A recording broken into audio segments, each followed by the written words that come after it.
me, it's a funny one because I basically open every email that I'm sent besides one that I'll get to in a second.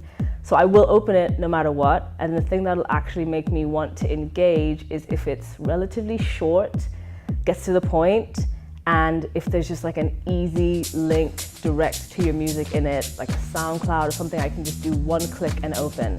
But I am the kind of person who literally has to be on inbox 0, so I will just read every single email that I'm ever sent. I mean, this doesn't really just apply to music, but anything that's interesting.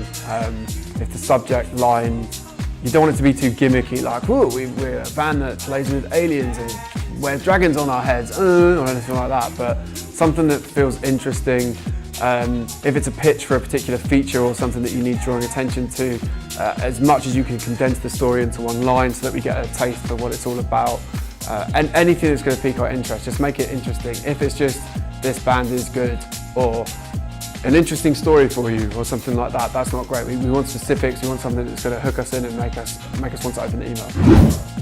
A hook, a reason to click, a familiarity with the act, whether they've acted a song at me on Twitter and I'm already aware of it, or if I've seen them somewhere, or if the subject line says as seen on or as heard on, wherever. If it's a new band, that's great.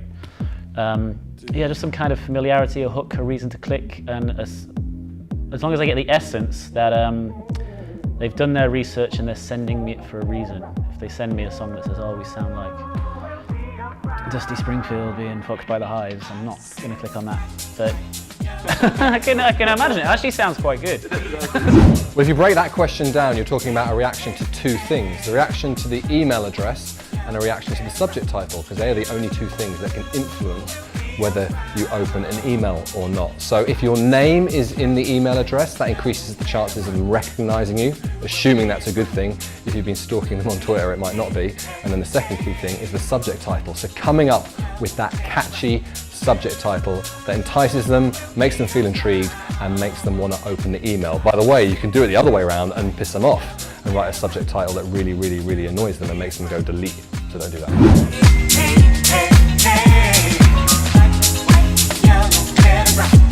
I absolutely hate long-winded, poncy band biographies that come with albums. I hate them. Something that starts with something like, born out of the sewers of Birmingham's underworld, this band is here to set a light to the metal scene like never before. It's like, well, unless it's the second coming of Metallica, they're not going to do that, are they? So just tell me what it sounds like, tell me why it's good. If there's an interesting story around it, tell me that. Give me some basic details to go check it out, that's all we need. Anything more than that, if I open up an email and there's a thing like this that I have to scroll down to get to the fucking point, that email's getting closed straight away. So the one thing that'll really make me delete an email before I've even properly read it, even finished reading the subject line, is the word premiere in the subject.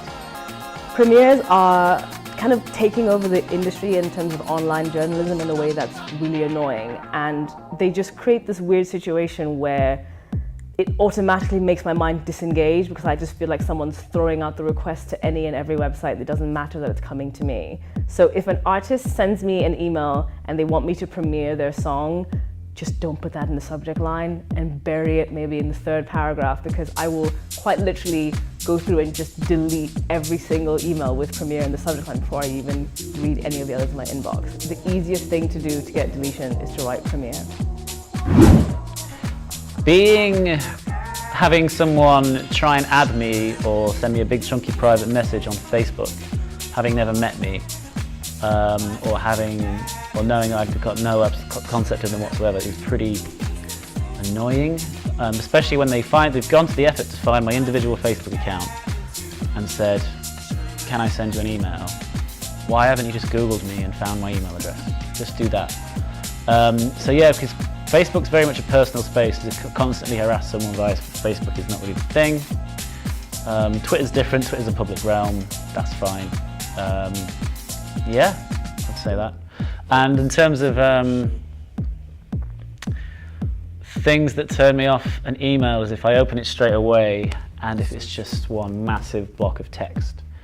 You're a brand new band, I'm not going to read a 900-word essay about, oh, we met in Mansfield in 2006 and then our drummer left and we got a new drummer. There's no need for that. Just cut to the chase. If you can't tell me why I should be excited about your band in 3 sentences or less, then you shouldn't be writing an email.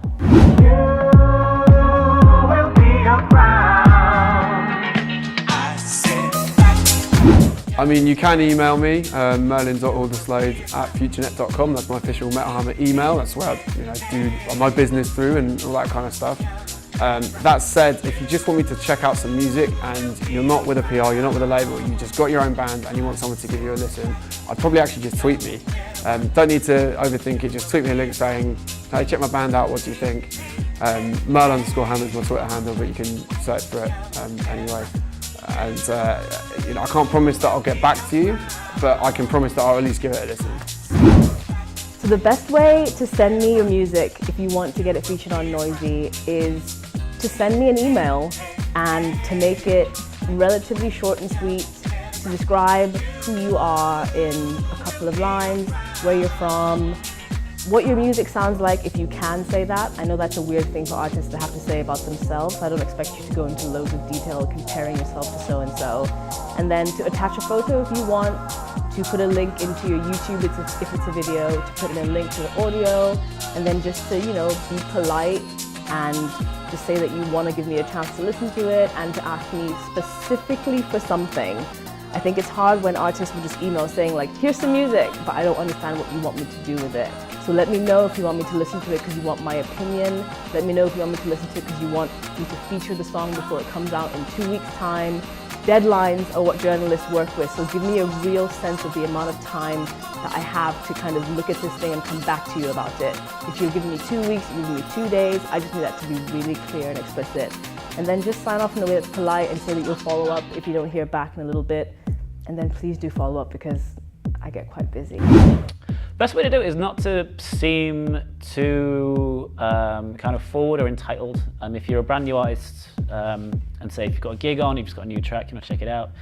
If you're kind of appealing to the tastes of the writer, you're kind of just want some feedback. You can't just assume that they are going to give you any time or space. Never just email them and be like, hi, review this, hi, interviewers. But start by just asking for feedback, and if they come back to you, there's every chance to go, I love this, we'll feature it, do you want to do something with it?